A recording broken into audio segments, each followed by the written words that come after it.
Hello and welcome to another episode of If My Feet Could Talk. Now, it's been a while actually since I've done an episode. The last one with Toby, um, that went really well, really received really well. Um, but I've been busy with work and other things as well. So, podcast sort of took a wayside. Plus, some of the guests that I've tried to line up until now hasn't quite come to fruition yet. So, I'm really glad that I'm finally able to do another episode recording today. A little catch up with me. So today is 692 days of running every day. Um, I've just finished an 8 mile run, including some hill reps in there down in my local woods, the trails. So it's been quite busy. I've got a race. I've got two races coming up. I've got a local, just short of 6 miles. It's about 5.5 mile race. It's been postponed over the last year and so, and I've got the Southwest Traverse, which is a 44 mile ultra marathon coming up at the end of May, which I'm looking forward to. It's going to be quite manic in and around work, so I've changed roles now within work. So fitting it in and planning everything is around that. Um, but luckily, I've got supportive bosses from what I've been talking with them too. So this is quite good. When one of your bosses turns around and goes, as you're talking about how many days you're on, he goes, "Well, get you to the 2 year mark and onwards." So that's really good. Um, it helps. He's a coach himself, of an athletics coach, so it's really good that I've got that support. So yeah, it's been quite manic, really. Quite a few things have gone on.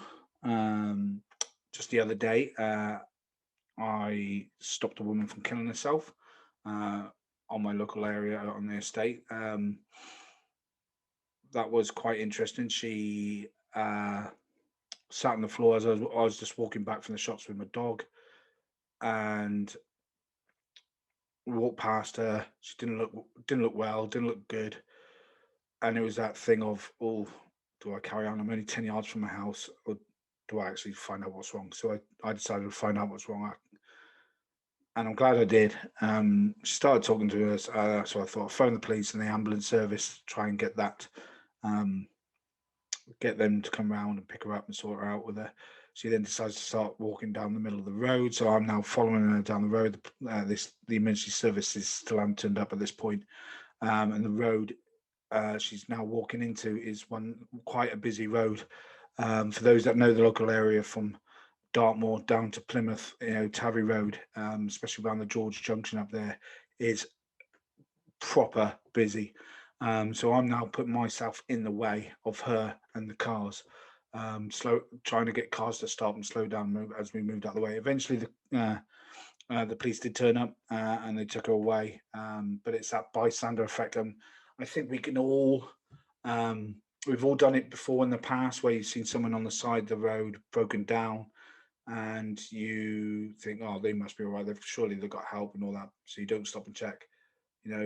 Something quite small could turn into something quite big. And for me, I don't think I could have slept that night if I read on our local community page on Facebook that there was a big accident on Tabby Road. Some woman killed herself, and people in the cars, a big accident, and kids and stuff were involved. I don't think I could have slept that night. So, and it sort of hit me for six because I've been to that dark place. I've been down there, and you just hope that one day, if I was to fall back there, or someone else I knew was that someone else would stop and try and help, even just for that small moment. So yeah, it's been an interesting period since we last had this podcast. But moving on, I got a fantastic guest. Now I come across this guy um, a few years ago now. He was over here running with another British runner called Chris King, and they were running the John O'Groats to the Land's End via the Three Peaks. So Ben Nevis, Scaffold Pike, and Snowdonia. Just got my t-shirt here. Those who are watching can see. Um, So they ran from John O'Groats to Land's End. Uh, took a month, and I remember following them. Now Chris himself is one of the race directors of Beyond the Ultimate, that does like the Desert Ultra, the Jungle Ultra, the Ice Ultra, stuff like that. Um, and this my guest has raced in those races. He hasn't been racing a long time. Actually, reading his CV, he's not been out there long. He's a uh, professional athlete, a coach, and what have you. And I'm so pleased he's said he'll come on. He's based in California, so the time difference, obviously. Um, so when I'm recording this, it's going to be we're going to be 8 hours ahead um, of California. So, ladies and gentlemen, uh, fellow listeners, fellow watchers, I give you the one and only Adam Kimble.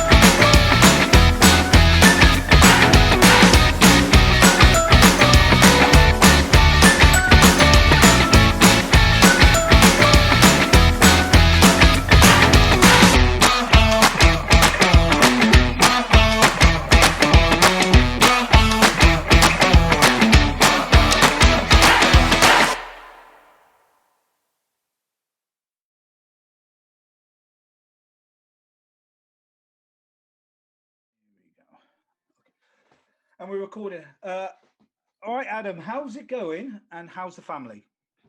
Owen, it's going great. No complaints here. Things are starting to look up, at least on our side of the world here, as far as moving back into some sense of normalcy. I've actually gotten one of my two vaccination shots, which is great. So on the way there, and things are in California, here in Northern California.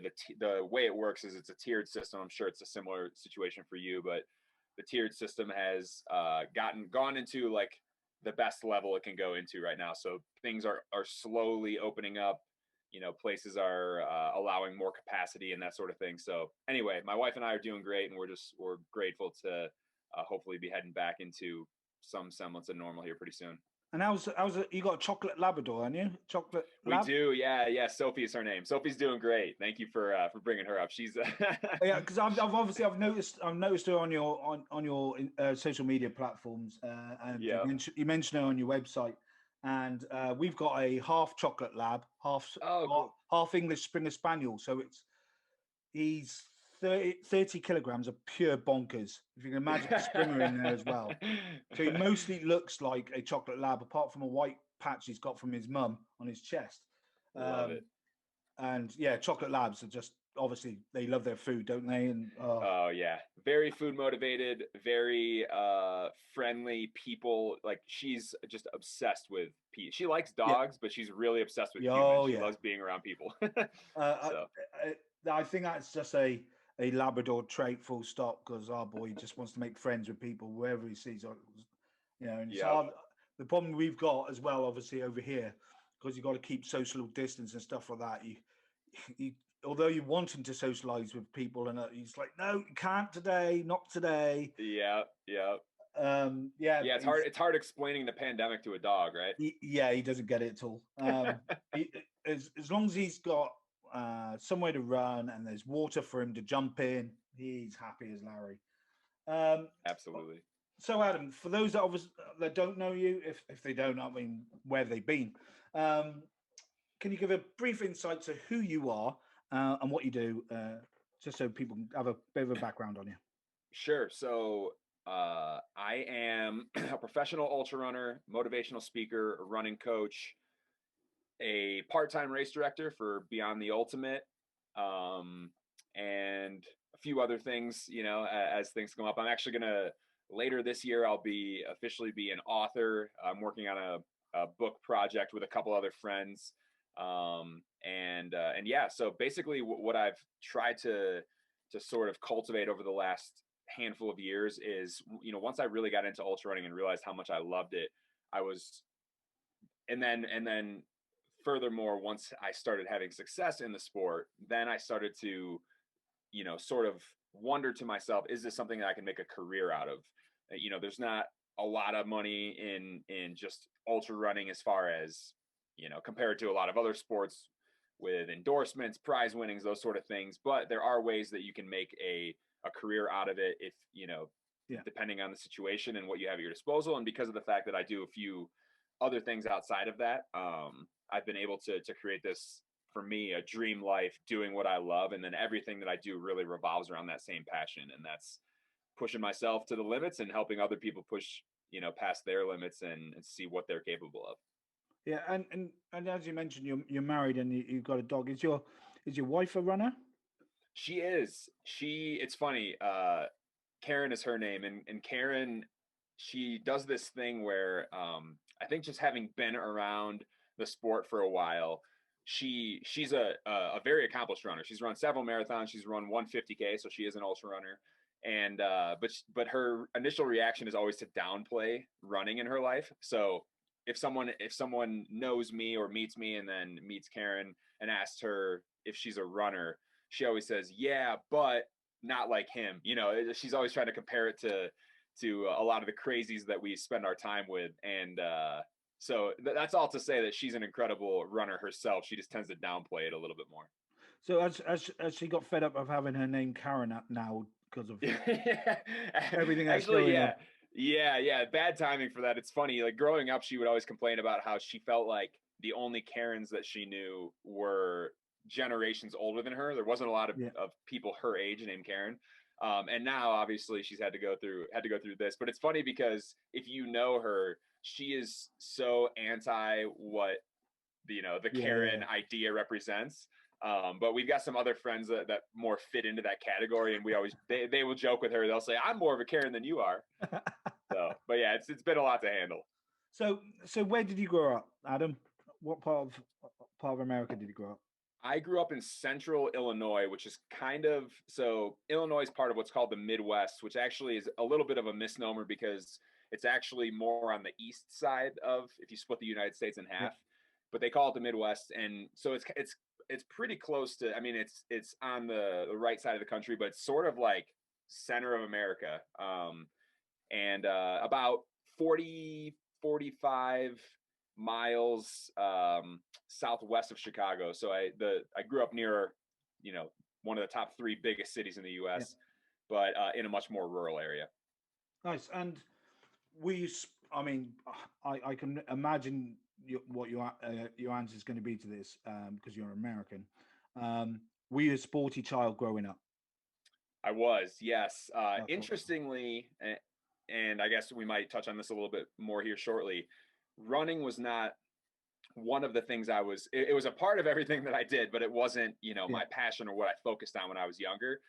When I was younger, I played just about everything, soccer, football, baseball, basketball. I'm Jack sure of all trades. Yeah, exactly. And then when I got into high school, I played three of those sports: baseball, basketball, and football.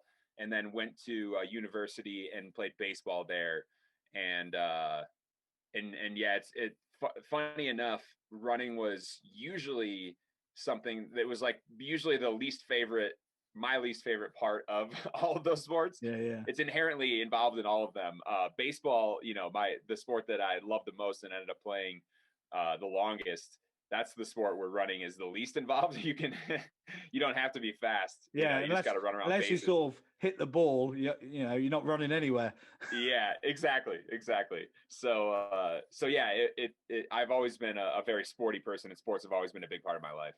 And when growing up, did you have anyone in your family that was really sporty that sort of inspired you to do what you do back then, and sort of thinking back about it now, has actually inspired you to get into coaching and motivational speaking and stuff like that? Yeah, I think I obviously was just naturally attracted to a lot of sports, but both of my parents were athletes growing up.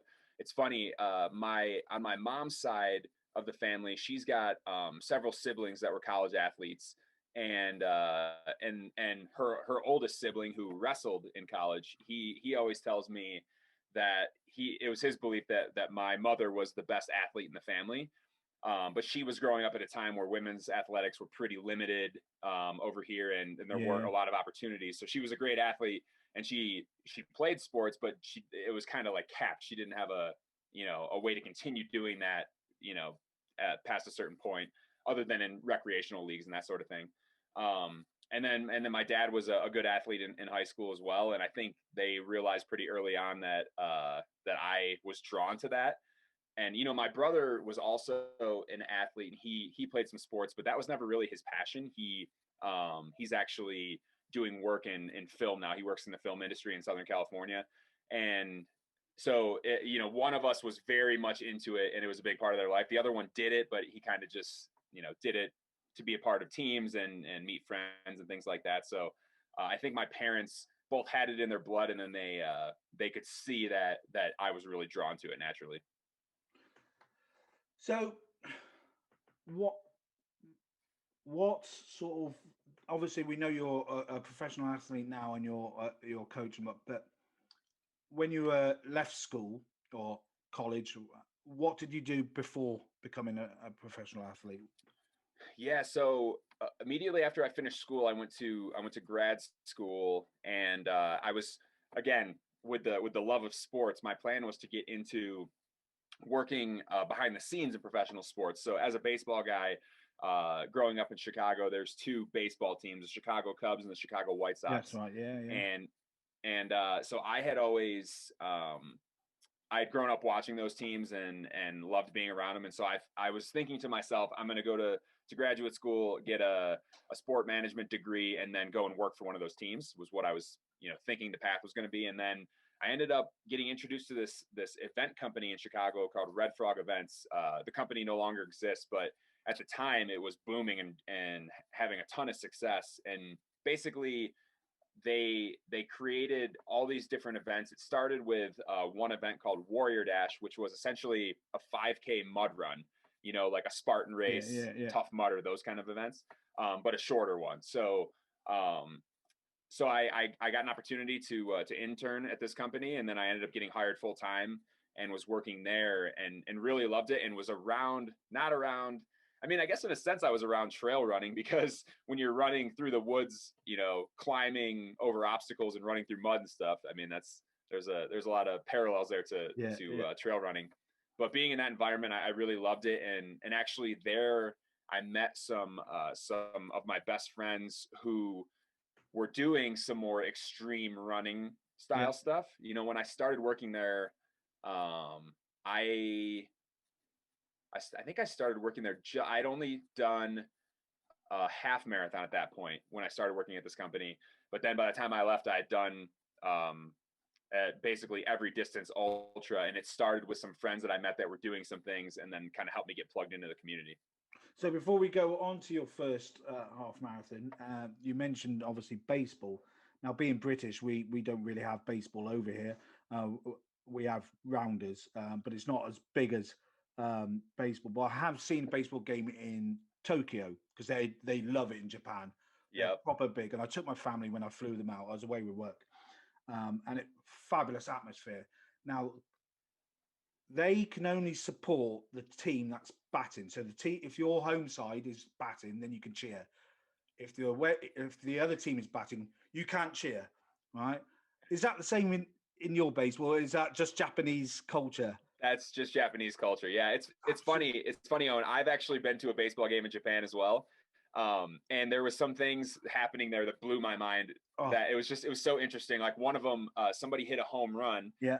And when they were crossing home plate, I guess you would call them cheerleaders. There were women that were like supporting the team. They came and met the player at the plate and presented a rose to the player who had hit the home run. And I just remember thinking, this is so wild. It's so cool. One of the most craziest atmospheres I've ever been to. Being obviously not a home fan or away fan, we just picked the home fan team. It was Tokyo Giants that were playing. And we just cheered along with, like, no idea what they're shouting. We just let's go with it. It was and the beer girls were running up and down the stairs. Lots. Oh, right. That's right. Did they have the big packs Big, on? yeah, Yeah. I mean, they're putting in some distance. I'm telling you. Oh man. Absolutely. I just thought, you know what? As you mentioned baseball, I'll just check to see if it's the same. Yeah. 'Cause I So can imagine now going to an American baseball game and being disappointed in the atmosphere. so not only do the fans not make noise when the other team is up, usually they're cheering against, like the home team will be, shouting against the other team. So it's Trying to put it's off quite the opposite. Yeah. I was going to ask you something else now, and I can't remember. Oh yeah, how many times have you watched Field of Dreams? Oh, more than I can count. Yeah. Yeah, there's some classic. Another one of my favorite baseball movies growing up was Major League with Charlie Sheen. Yeah. If you haven't seen that, check it out. It's another I've really seen that one. And Yeah. what's the one with Tom Hanks with the females? Yep. Right. There's no crying in baseball is the line. I can't think of the name of the movie. Yeah, I can't remember the movie, but that was good as well. Excuse me. Right, so let's move away from baseball. I told you we're going random tangents. So you mentioned your first half marathon. That was back in 2011, wasn't it? Yes, it was. Yeah. Yeah. How did you find that first half marathon? Those first sort of steps for that. Obviously, not being a runner, and you mentioned you've never really, apart from in the sports, you've never trained for running. It wasn't part of your mindset. How did you find it? So it was kind of the intersection of a few things.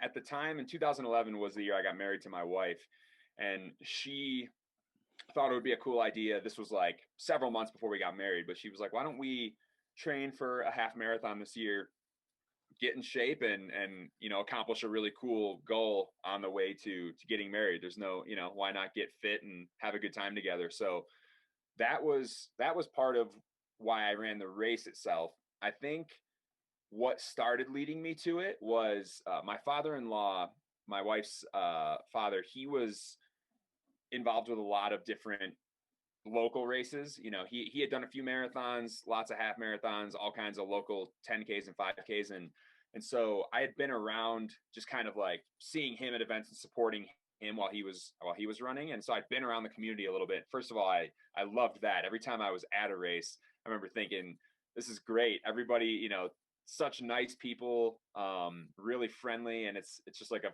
cool environment, and I think in retrospect, all the ultra running stuff that I've done, it seems like even more close. Like the running community in general is amazing, but the ultra running community seems even more closely knit than that. Oh, definitely.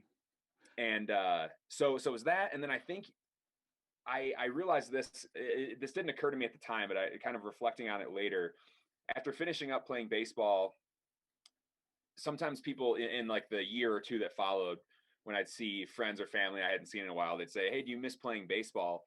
And the answer was always, I don't act like, I loved baseball. I played it from the time I was, 4 years old until I was in my early 20s. So I didn't miss the sport itself. Surprisingly, I missed the camaraderie, being with my teammates. I missed the excitement of game day. And then I missed the competition. I missed the feeling of when you got onto the field, you're playing against the other team, the big moments, all those different things. And so I think in hindsight, the competitive nature of that, I had always loved that. And then suddenly there was no outlet for that. And I didn't think about it at all. But then later it occurred to me, it was like, oh, once I started getting into running, before I started having, success and got into the professional side of it, it was just me competing against myself, seeing how much better I can make myself, go and run a half marathon. Here's my time. Can I go and run faster than that? Or can I run a longer distance than that next time? And so I think it was the intersection of all these things. My wife wanting us to run, spending some time around the running community, and then my unknowingly searching for this competitive outlet. So, actually you mentioned it, you wanted to get fitter and all that sort of stuff for a wedding. A lot of people have that similar sort of start to their journey. They want to do it for their mental health, or they want to lose weight, they want to get fitter. They want to look good on their wedding day, all that sort of stuff. Um, and it's quite common for people to forget why they started running in the first place. Once they start getting that nice bling at the end, and those t-shirts or what have you, there's the nice gizzits that you could get.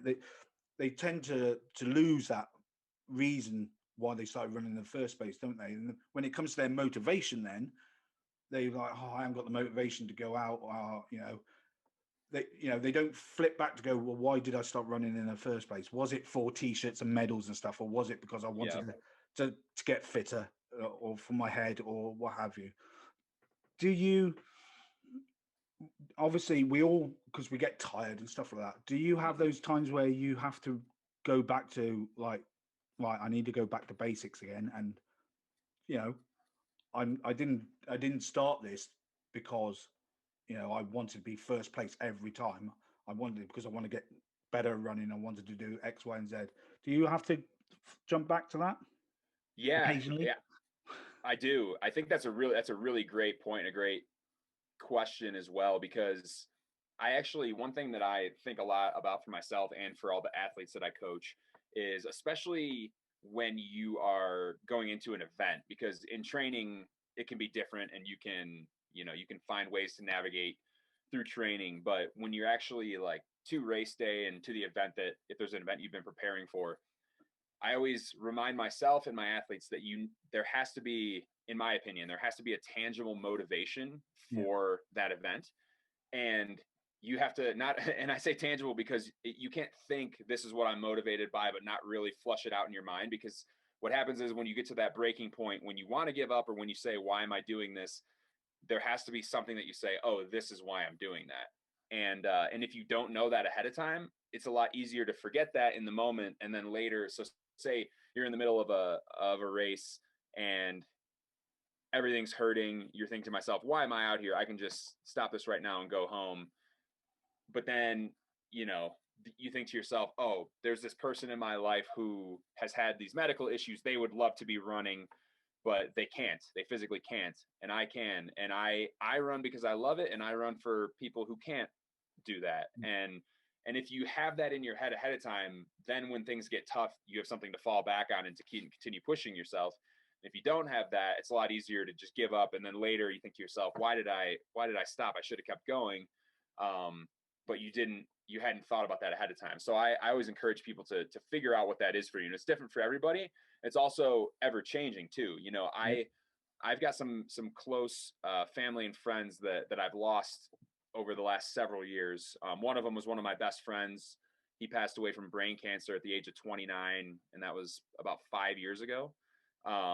And I still, every single race that I run, I actually still have a wristband that I wear in his honor. And every single race that I run, I think about him, and I use him as motivation. It doesn't matter that this was 5 years ago. That loss still hurts me every single day.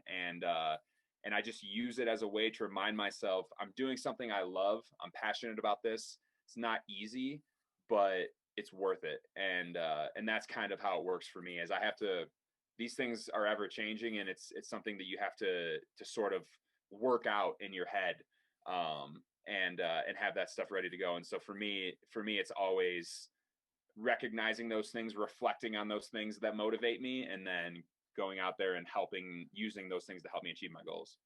now you what you just said there has flicked a switch with me, because I lost my best mate 5 years ago to esophageal cancer. So very similar thing. Sorry to um hear that. no, it, like you, it's something that doesn't go away. um and like you, whenever I'm out on my runs, whether it's a training run, or whether it's just an easy recovery run, or whether I'm in a race, I have him on my shoulder. Um, and not normally, especially in like a 24-hour race or a very, very long race, when I'm starting to struggle, I'm starting to tire, I will talk to him, and I know he's telling me to get my fucking ass back on the Yeah. track and get going. You know, so I know exactly how you feel. Um, and yeah, that's all caught me by surprise, really, in a way. It shouldn't do, because people, lose loved ones all the time and stuff like that. But Yeah. It's very similar to me, and how what you just said there is very similar to exactly the same situation. He wasn't a runner by any means, but you know, all my running since his death has been for him. And when you're saying it's, Yeah. motivation changes, although I never forget why I started running in the first place, because I was 20 stone balloon, overweight, 1 foot in the Yep. grave, all that sort of stuff. That's still there. That still reminds me. But now, in the last 5 years, my running's always been for him. The miles have been for him. So, yeah, that's quite spooky. We have that in common, Yeah. really. Yeah, I totally agree. I love that that's the case for you. And you talked about talking to your friend, and I do the exact same thing. And it's really cool. I love that. So from my perspective, my friend's name was Mark, and the funny thing was, Mark was a runner in high school when I told you that wasn't my passion at all. So he was one of my friends that I would say, why do you do this? I don't see what enjoyment you get out of this, you know. Yeah, yeah. But then in carrying on his legacy and in running with him per se, it's really like you're really honoring that person's life. And I don't know if your mate, how much of his family is still around, but for example, Mark's mother and grandmother, I keep in pretty regular touch with them, and his widow Jessica, and every time I talk to them, like I know how appreciative they are of me honoring him through the things that I do. And it's just like a beautiful way to run with that person, acknowledge them, and acknowledge the beautiful life that they lived. And it's just it doesn't have, just because it was 5 years ago, doesn't, like I said, doesn't change anything. It to me, it's I mean, he's as present in my life now as he was back then. Yeah, I mean, I've been on training runs where I've just stopped, and because I've been thinking about him, I've just stopped and had a little bit of a cry, Yep. and then got back on with it as you do. So yeah, that's quite mad. It's wild. Um, so it's moving on. You obviously you mentioned within this time at this company you work for, you also ran your first marathon. Sorry, your first ultra. What was that ultra, and how did it go? So the first, okay, so my uh I told you about some of the friends that sort of got me into Yeah. the sport. My friend Josh, who he's been, I mean, I owe this guy a lifetime of gratitude, but he's been there for he's crewed me at all my biggest races. When I ran across the US, he was on my crew the entire time. But he also was the one that first invited me to an ultra. He knew that I had done some marathons and he had done marathons as well, but he had done this 50K trail race in Indiana, which in where I'm from, Illinois was the state I grew up in, and Indiana is right next door, and so you can cross the border in about an hour or so. So it was pretty close to where I was living, and so he had already done this race the year before, and in 2014, I think it was May, we headed out to this 50K trail race, and I'll never forget it. It was the quintessential introduction to trail running, because at that point I had only done road races, road marathons and Yeah. half marathons. And so we get to this race and it had rained, torrential rain for the days leading into the race. And it's basically on this farm. It was called the Tryon Farm 50K, I believe, Tryon Trail 50K. And so we start the race, and it had to have been, no more than a quarter of a mile into the race, and I'm already in shin deep water. And I'm thinking to myself, well, this is different, Yeah. and but at the same time, I was like, there's just so many more factors in this than there is when you're running on pavement, and I still love running on pavement, but wow, that really was a fire to the flame introduction to trail running, and I loved it. When I was done, I thought, what can we do next? Yeah, I sort of that was a sort of baptism into my first ultra back in 2012. It's called the wall run. So it's along Hadrian's Wall. Which Oh yeah, yeah, yeah. obviously you would know during your journey. You started in Carlisle, finished in Newcastle. So from one side all the way to the other. It's a 6.5 mile race, but it rained so much the night before Carlisle was pretty much underwater. So as soon as you came out of Carlisle Castle, for the first probably 5-10 miles, you were running in shin deep puddles, all the way. So you had wet feet from the start, which is never any not really good. So I sort of I sort of yeah, I sort of understand where you're coming from with the baptism into trail running, because that was sort of my sort of baptism into it. Although it's mostly tarmac, it wasn't really as much trail as they advertised. Yeah. Yeah, most of it was underwater for the first half. What year was that? 2012. Okay.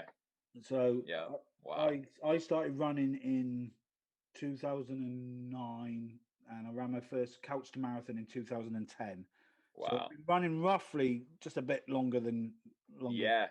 I was gonna say we're right around the same time. Yeah, not much difference. But you've obviously, in obviously 10 years now. This is your 10th year. You've Yeah. accomplished quite a bit, and you've turned into quite a dab hand at ultra running. You found your where you're at. You've decided, yeah, anything less is just training like everyone else. You've had 7 podiums at 100 miles. I've got your CV up here. Let me just go through so the viewers and the listeners can see. So let's you were first overall at the Gobi March 250K in 2015. Um, the Burning River 100 in 2016, second. Second in Rio de Lago 100. And let's pick out some more here.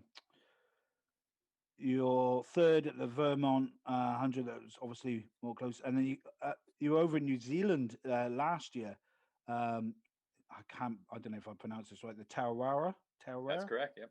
Yeah, third place. I've watched it on TV for when it's shown over here. So third place over there. That's pretty cool. So plus everything else you've done there, you've got some personal bests and stuff, and we'll go into your fastest known time as well later on. But it hasn't all been races, as we've just discussed. We'll go into your fastest known time. You decided to spend a month over here running, didn't you? Running John O'Groats to Land's End, but not your normal speed record route. You went via the Three Peaks as well with Chris King. Yep. First of all, how did you get to know Chris King? Yeah. So funny enough, it's actually I think this is a great story. So my wife and I told you I was working at that company in Chicago. Yeah. We had both decided, we both love traveling, and we decided we wanted to take some time to travel pretty extensively. So we both quit our jobs and took a year to travel. And during that year, we went all over the world. I think we went to 17 different countries, but that was the year that I ran and won the Gobi March. Yeah. And then I had also signed up for what was called the Mountain Ultra, which was a Beyond the Ultimate race that used to exist, no longer does, but then is going to come back in a different location. So at the time, it was in Nepal. Yeah. And Chris had just started working at BTU as a race director. And when I say just started working, like it was like his first week of work. And one of the first things he had to do was call or Skype every single person that was on the Mountain Ultra entrance list, which was actually myself and my wife. I did the Gobi March by myself, but I told her, why don't we both do the Mountain Ultra? It'll be awesome to do it together. And so Chris called us, and there had been, if you remember that year, there were earthquakes in the Kathmandu area, and it destroyed a whole bunch of the country, unfortunately. But Chris, his first thing that he had to do on the job was call the competitors and tell them that the race was canceled, and then offer options for refunds and transfers and all that kind of stuff. So he called to do that, and I had literally never seen or met him before, and it was on a Skype call, and this was supposed to be a 10-minute call, and I think we talked for it was like 2 hours, and we just kind of really synced up on a lot of things, and I realized that we were really similar people. And so that was in 2015, and then we kept in touch. I'd never met him in person, but we kept in touch pretty frequently over the next couple of years. And then I think it was either late 2016 or early 2017. Chris just left me a voice message, and he said, "Hey, I have this idea in mind for something I want to do. I was thinking about doing joggle and possibly the Three Peaks as well. Are you interested? And I heard the voice message, and I immediately went and asked my wife. I was like, "Would you be okay with me going over there for a month or more?" And she said, "Yeah, sure." So I called Chris back. I said, "I'm in." And then that started the journey. And then literally the first time I met him was when I landed in England, and he picked me up from the airport. So that was the first time we met in person. Because I remember following it on social media on Facebook, and I think that was the first time I come across your name as well. During that period, obviously I come across Chris King before that. So let's talk about the joggle. Okay, obviously, as I've said, it wasn't you weren't going for the fast known time. I don't know if you know that was recently broken last year. Yeah, it was Dan broken. Lawson, right? Yep. Dan Lawson, absolute phenomenal running. Yeah, unbelievable. But you decided to do the Three Peaks as well. So Ben Nevis, Snowdon, and Scaffold Pike, each one in each country. How were you feeling when you obviously met Chris and you got? How were you feeling at the start up at John O'Groats? Obviously, you're going downhill because you're starting at John Yep. O'Groats, so make it Yep. easier, obviously. Yep. How were you feeling on that start line?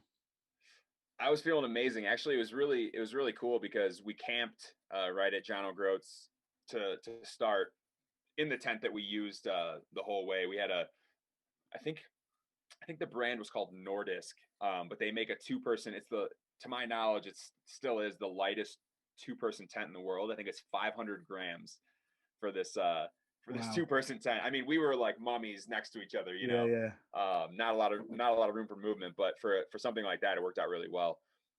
But just being there, I mean, Scotland, as you know, is such a beautiful country, and just being up in that area, so beautiful, so green, and So that wet. night, yeah, exactly. Well, so funny enough, we actually didn't get. Everybody was saying you're going to get crushed when you're in Scotland. It's going to be so wet. It was basically dry for 3/4 of our time in Scotland, and then Wow. England was where we got punished. Yeah, it'll catch you up.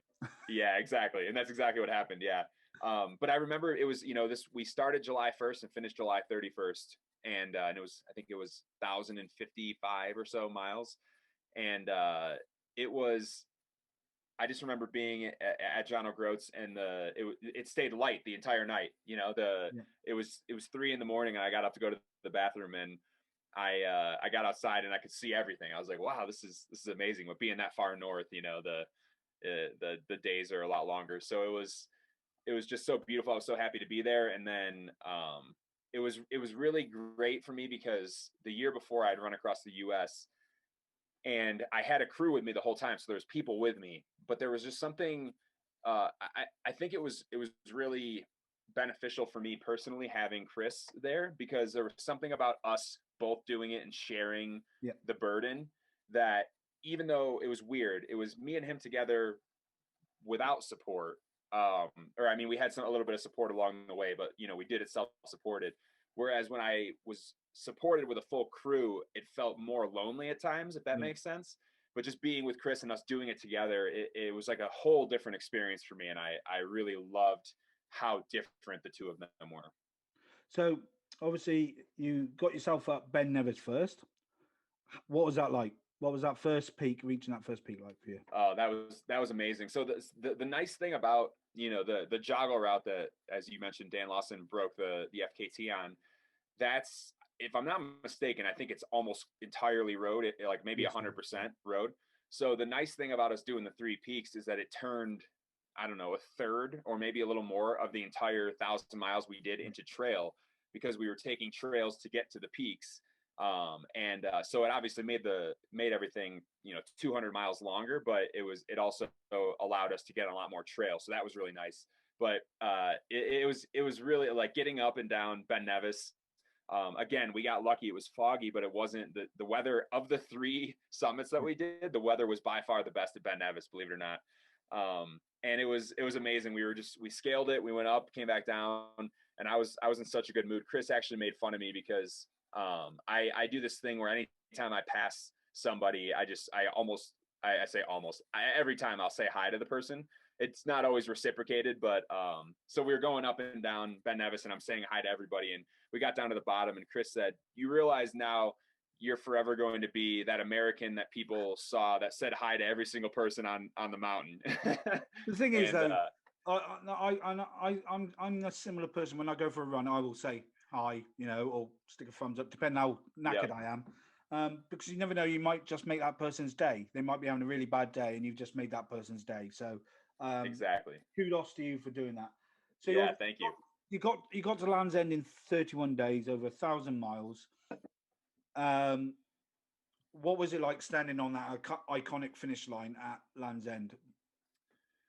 It's whenever so in the big expeditions that I've done, that feeling it's a sort of a conflict for me personally. It's sort of a I feel conflicted because it's this overwhelming feeling of relief and accomplishment and all these different things. But then there's also a little bit of sad for me personally. There's a little bit of sadness that comes with it too. It's like this epic journey that was such a struggle at times and had so many silver linings and positive moments is coming to a close. And so it's like the toughest vacation you've ever been on coming to an end, it's for me it's just a mix of emotions. And so I remember we got to Land's End, and a good friend of Chris's, who's now a very good friend of mine, her name is Kat. She actually drove us to the start at John O'Groats. She lives in Scotland, and then she met us. She didn't tell us, and she just showed up at Land's End and met us at the finish too. And so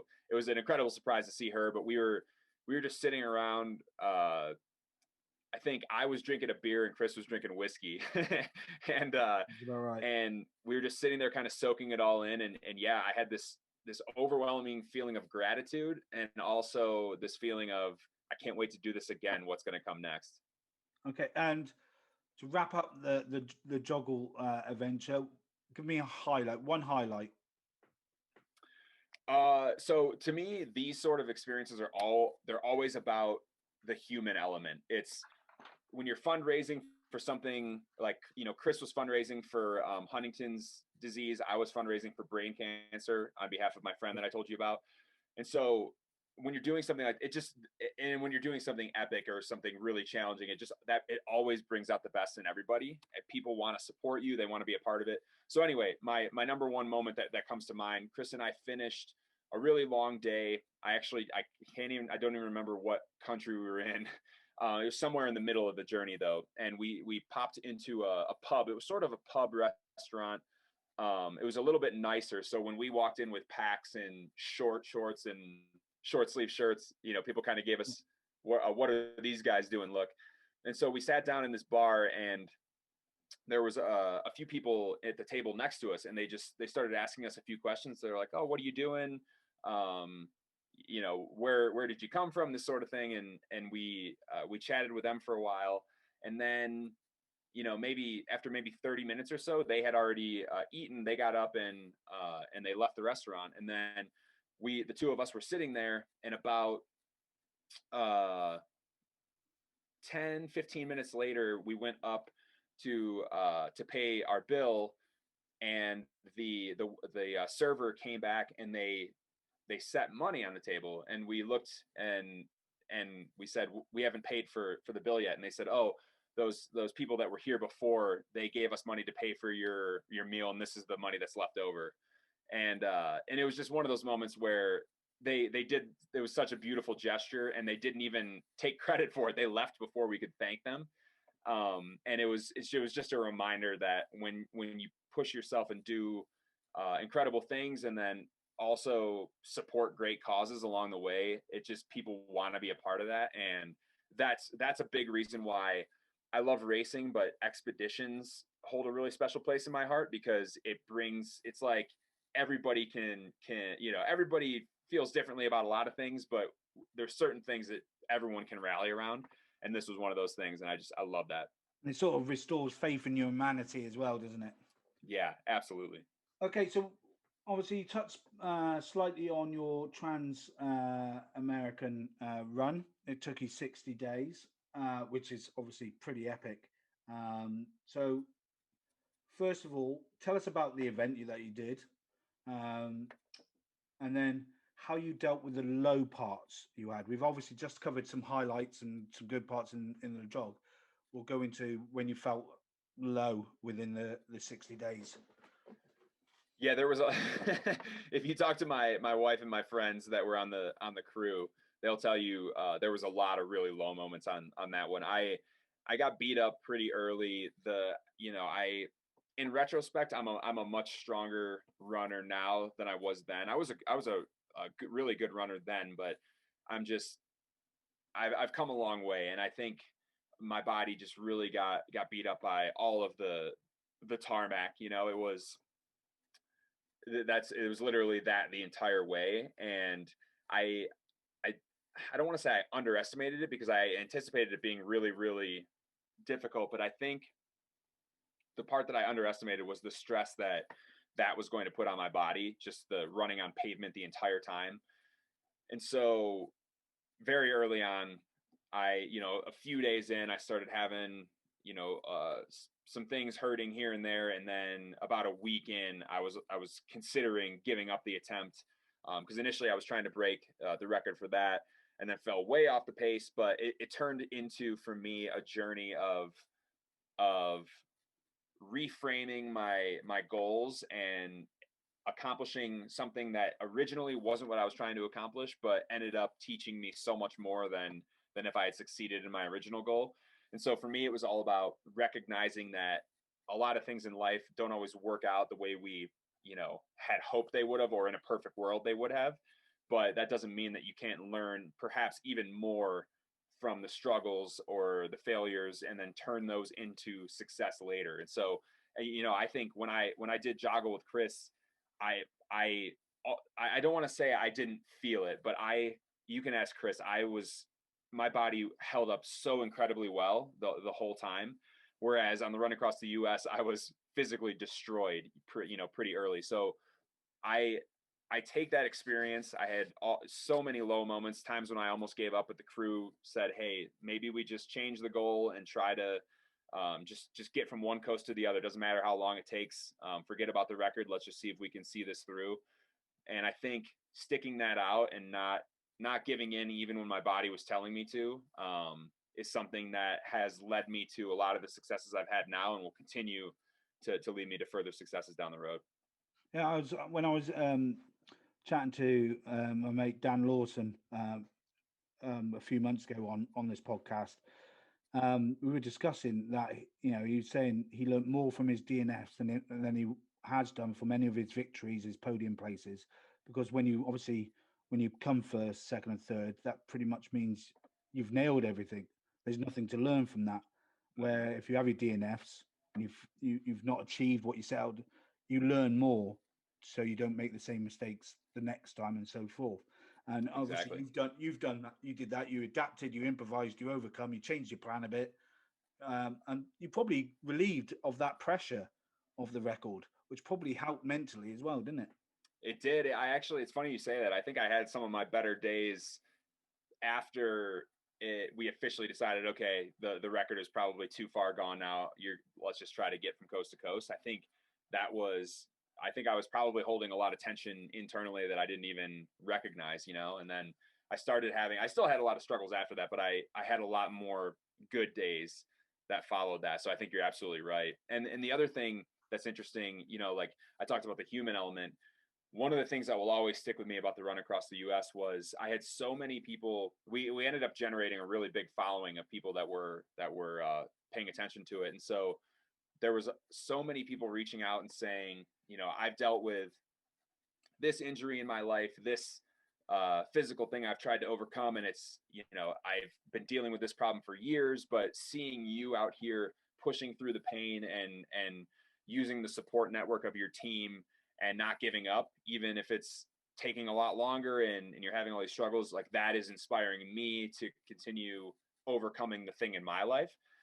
And just hearing from those people, it dawned on me later that if I had broken the record, none of those people would have ever reached out. Mm. They would have said, "Wow," that if they even followed it, they would have said, "Wow, that guy broke this record. I can't fathom, how quick he did it or how many miles he did every single day." but instead there was an element of relatability to me struggling, because everybody does in Yeah. different aspects of life. And I think that was like a huge eye opener for me, just your plan recognizing that when your plan in life, no matter what it is you're talking about, changes, you have to look at how that's impacting other things and recognize that it's a big picture thing. So for me, in retrospect, the record had nothing to do with that. That whole journey was about overcoming, supporting people that were going through tough things, and working to inspire a whole group of people. Whereas when I started, I thought it was about breaking a record. And so sometimes it takes hindsight and experiences to help you realize that it's a lot bigger than just this thing that you've set out to accomplish. So that brings us now onto your recent FKT last year, for the Tahoe Rim FKT. First of all, just explain what the FKT is for that rim, and what type of trail it is, or is it mountainous and all that sort of stuff, so people can get an idea behind it. And then we'll talk how well it went for you. Yeah, so the Tahoe Rim Trail now, it's changed a little bit since it was originally constructed in the early 2000s, I think it was. Now it's up to, because they've made some trail additions over time. So now it's up to 171 miles.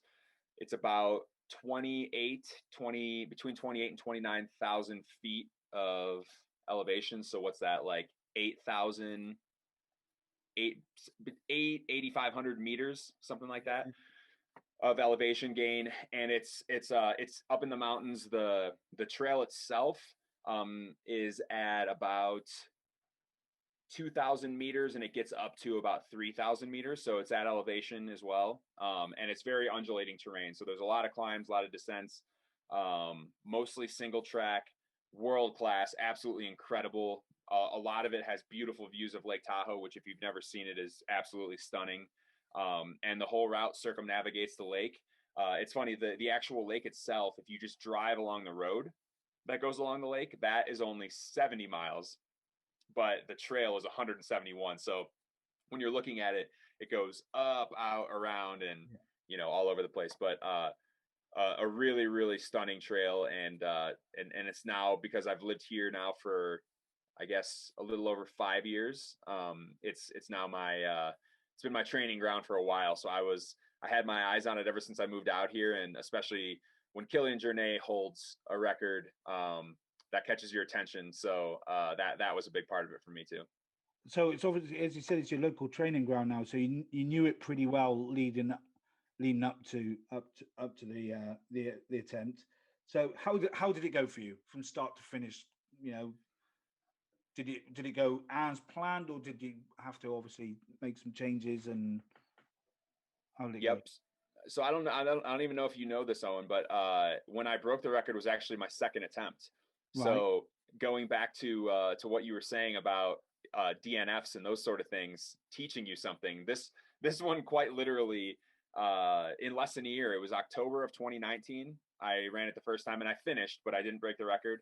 And then July of 2020. So I wasn't even planning to do it the second time, but the pandemic hit, races got canceled, and then I started looking for other challenges, and I thought I was going to go after this again. I guess I'm going to do it a lot sooner than I expected. I was thinking maybe 2-3 years after the first one, but came back a lot quicker. But yeah, the first time I definitely made several mistakes. Primarily, there was one section early on. I was about 50K into it, and my crew, so basically the way the Tahoe Rim Trail is set up is there's big trailheads about every 20 miles, and then there's other access points too, but those big trailheads are easy for vehicles and things to get in, so those are perfect for crewing. Yeah. So my crew was meeting me at all those major trailheads, but then in between, I would either have a pacer with me or I would have someone try to come and meet me.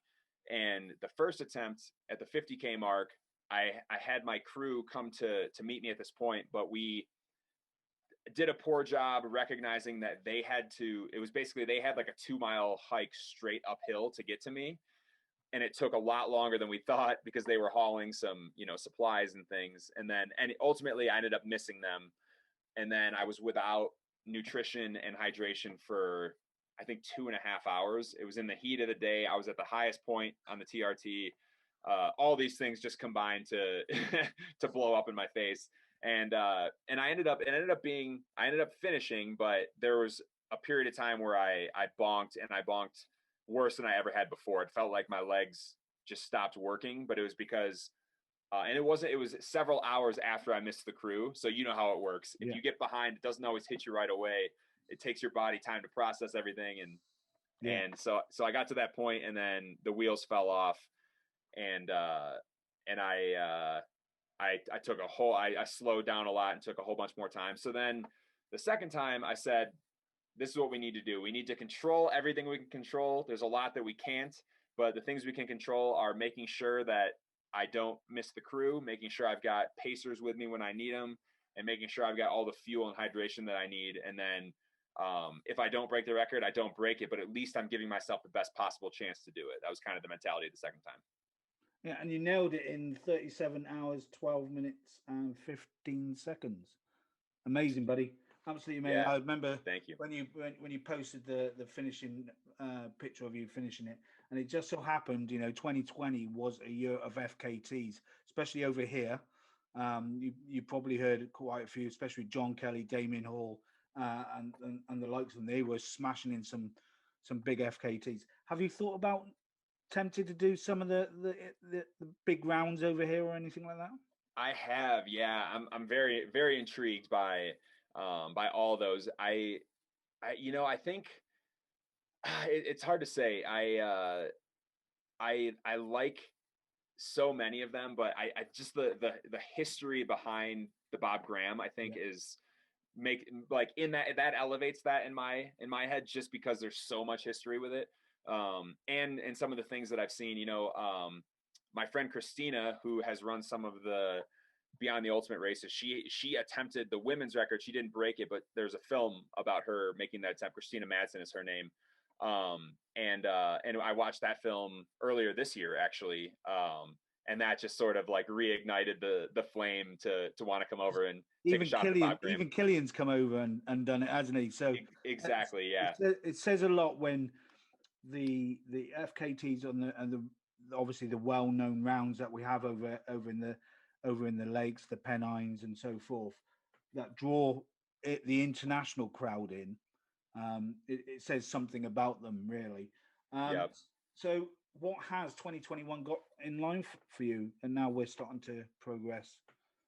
Yeah, so I actually originally I had planned early this year to go after and I'm not even sure if I'm saying this right, but I think it's the Te Araroa Trail in New Zealand. Runs the length of New Zealand.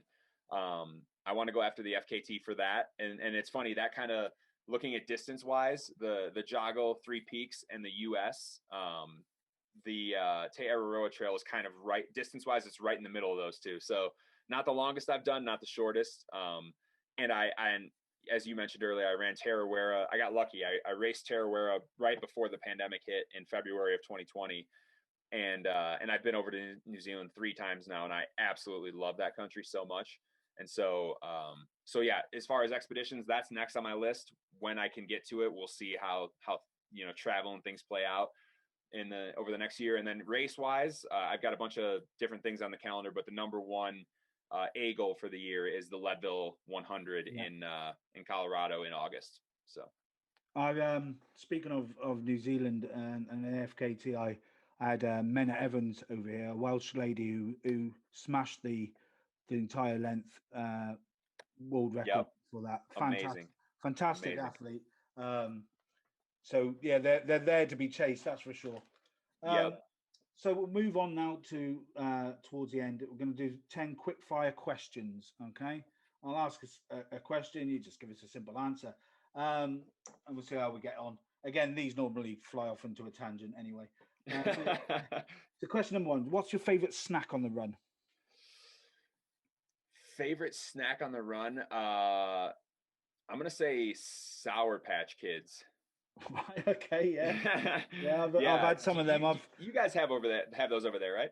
Not like that. No. Oh, well, Okay, you do in shops where we export import got uh, it. foreign. So I Fruits. guess I should explain that for the people that don't know, it's basically like a sour gummy bear sort of Yeah. thing. But I like them because it's kind of like having, you know, like a chew, like a hydration chew, but it's very salty and very sweet too. So it's got like a little bit of everything. Yeah, we got similar sort of Haribo type gummy sour gummy things. I Exactly. mean, Yep. I've tried those ones you talked about when I've visited various American bases because they have everything you can imagine in there. Yep. So when you did your jog and you got down to Cornwall, did you try a Cornish pasty? I did. Yes, man. Yeah, Yeah, so that's the beautiful thing. I gotta again give credit where credit's due. The beautiful thing about having Chris along with me is that he knew all of the must do's, you know, yeah. and so yeah, we got our Scottish breakfast, our English breakfast, our Cornish pasties, all those things, and Good yeah, man. I feel like I did a pretty good job checking the boxes and That's the getting to thing. see. We've all got a task book of life, and you just got to tick them off as you go. Would you, obviously, we sort of briefly mentioned it earlier, would you run stroke race in the UK again? Say that again. Would you run or race in the UK again? Most definitely. I'm yeah, I've been looking at all kinds of races over there. I actually working with BTU, I don't know if you've seen the Highland Ultra. Mm. It was supposed to be earlier in the season. It's a 3-day stage race in the Highlands in Scotland, and I think the Knoydart Peninsula is where it's at. But yeah, I definitely there's all kinds of places that I would love to race, and I was actually recently looking at some 100 mile is my distance, and I was looking at some 100 milers in England, and I'm intrigued by some of those as well. Well, the Arc of Attrition 100-mile winter race is definitely one you should look up if you haven't. If you haven't heard it, it's a big one. It's drawing big um, international runners now to that one. It's 100 miles around the Cornish coastal paths. Ooh, So you got your climbs and you got your technical and it's winter, so it's never pleasant. nice. um, if you could run with anyone, dead or alive, who would you run with? Does it have to be a runner? No, anyone. No. I think wow, that's a great question. I would I would want to run with somebody who was running in areas like a really long time ago. So I guess I was just thinking about like I'm not even I'm not even going to give you an actual person. I was just thinking about spending some time in Peru and going to Machu Picchu. I would like to run with some of the original tribe members Yeah. that discovered those lands, and just hear what they had to say about what those places were like when they first saw them. Because I have this thing, you know, there's Samuel Clemens. I guess if he'd be another one. Samuel Clemens, who's Mark Twain. Yeah. He's written a lot of things about the Lake Tahoe area, and if you go on some hikes around here, you'll find some informational stuff that'll say it's like quotes about what he said when he first saw Lake Tahoe. And I think I have those moments where I'm racing somewhere I've never been before, and or you know, when I was doing joggle, looking around. I remember when we came to Loch Ness, we came up over this hill, and I could just see the loch, and I remember thinking, this is just stunning how beautiful it is. And I would love to speak to the people that first arrived in those places and hear what they had to say about what they were thinking, because you know, I'm thinking this thousands of years later, but what was it like for those first people? And that's pretty cool. Awesome. Do you have a favorite bit of kit that you won't run without? So you have to always like, is it a buff or what? Is there certain kit? Yeah, I'm big on my buffs. I just in all different types of conditions, they're so helpful, whether you're wind, cold, even heat, they can help cool you down. That's a big one for me. I also am really big on, there's a water filter called a Katadyn Be Free filter. It's the one that I use is 0.6 liters. And around here, I this is more for like expeditions and I guess longer runs. But if you're in an area where there's water available to filter, this thing is a must-have. And I just love the ability to go out with a bottle, not need a whole lot, be able to collect your hydration as you go, and it's kind of a minimalist approach to things, and I really love that. Brilliant. Who is your favorite top ultra runner currently? That's a great question. I I'm partial here. But I'll give you a few names if that's okay. Yeah. So again, all this is based off of personal experiences. But I in 2018 I raced against Courtney Dauwalter at Western States. Courtney is one of my all-time favorite people, humans / ultra runners, and what she's capable of is absolutely incredible. As far as British, I'm a big Tom Evans fan.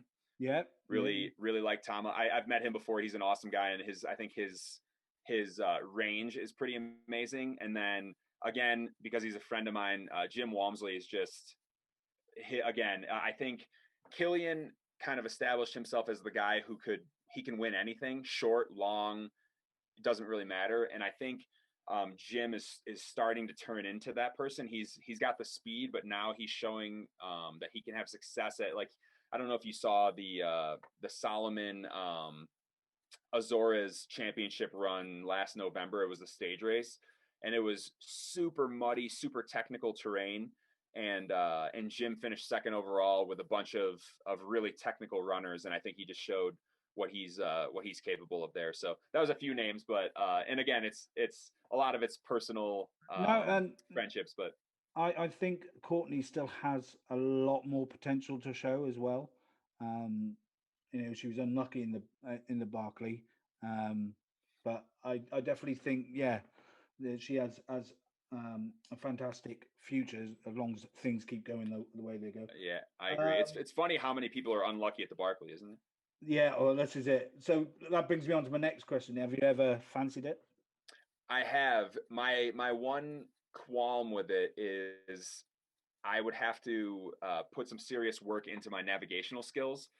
I just think that that's such a huge part of it, and so that's really the only hang up for me. I think I love the insanity of it and the difficulty of it. That really appeals to me. It's the navigation side of it, and it works such that if you can attach yourself to somebody like a Jared Campbell, who's the only 3-time finisher, if you can attach yourself to somebody like him who knows what they're doing and knows where they're going, that can help you for at least the first 4 laps if you can make it that far.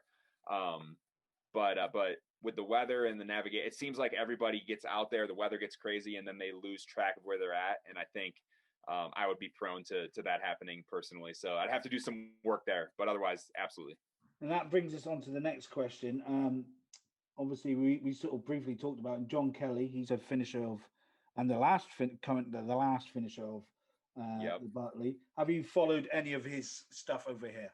I have. And that's why earlier, the Pennine Way is and Damien is also a friend of mine as well, Owen. So the Pennine Way is very appealing to me. I think that's amazing. I think it was the competition between the two of those guys was really cool. So close together. It was like, I don't know if you heard about it, but there's a trail in the U.S. called the Wonderland Trail, and Dylan Bowman and Tyler Green, 2 pro ultra runners here in the States, both set the record, or Dylan set it, and then Tyler, like 5 days later, broke it. It's very similar to Damien and John. But yeah, I'm very familiar with both those guys, and I love the stuff they've been doing. And it's cool to see John. I don't know how long he's lived over there, but it's been cool to see him really take into the history of running in Great Britain and do a lot of cool things over there. Yeah, his grand round, which his second attempt at it was phenomenal. The 3 peaks, including all the rounds, the major rounds, and cycling in between, absolutely just crazy. Bonkers. Yeah. Okay, question number 9. Is there a race you'd love to run in once COVID is allowing us to do so? Is there a really big race you want to? Yeah, the two races that I'm kind of waiting for the right time to run both of them. Like as far as you know how it is, there's so many races that most of us want to do. You got to prioritize, and so I've had these short term goals of Leadville, Western States, and a few other things, but UTMB is very high on my list. I'm looking forward to making that happen in the next couple of years, hopefully. And then because of my stage racing background and my success with stage races and my love of stage racing, MDS is definitely another one that's high on the list for me, and I'd like to do that sometime in the next few years as well. I'll take you be hitting up Tom Evans for advice for that one, Definitely. being Tom. third place that other year and the highest Yep. place in Britain of all time. And that would be my hope too, is trying to have one of the highest American finishes ever. Yeah, because it's tough against those Moroccans. It's their backyard. Exactly. I mean, it's different in the female side of it because there isn't really any local Moroccan females that go out there. But yeah, Yep. for men, if you could get just on the podium, just toe that podium with them still guys, huge. then you've made it. And I think like my skills definitely translate well to stage races. The only thing is, and I've had experience running in those type of environments too, but the sand, there's so much of it, and like you said, they're so used to training on that's obviously a huge element too. But yeah, definitely something that I'm looking forward to testing my mettle at. And final one, pineapple on a pizza, yes or no? It's a no for me. I was going to ask. Let me say this though. I was going to say have you tried Marmite, but you probably have while you were over. I have. Marmite gets a bad rep. Yeah. Yes. Okay. Yeah. See, people don't know how to. But yes to Marmite. People don't know how to use it correctly. I feel like those that dislike it so much. But the pineapple thing with Marmite, if you have it in a toasted sandwich with bacon, smoky bacon, cover your toast with Marmite, make a sandwich out of it. Yeah. That's a breakfast of champions, my friend. Yeah, it's funny. To backpedal on the pizza thing. Would I eat a pizza with pineapple? Absolutely. Is it my preference? Definitely not. I'm a pizza guy through and through. So, have you any advice for any beginners? We've had a lot taken up running over, especially over here during lockdown, because it was their way of getting out. Do you have any advice for beginners? Yeah, I'd say the two biggest things are, one, listen to your body and go. You realize that it's a journey. You don't have to, I personally was somebody who, once I got into ultra running, I kind of blew through things pretty quickly and it worked out okay for me, but I wouldn't recommend that. I would say get into it, develop your love for it, and then take things, there's going to be time to hit all kinds of goals. You don't have to necessarily crank everything out immediately.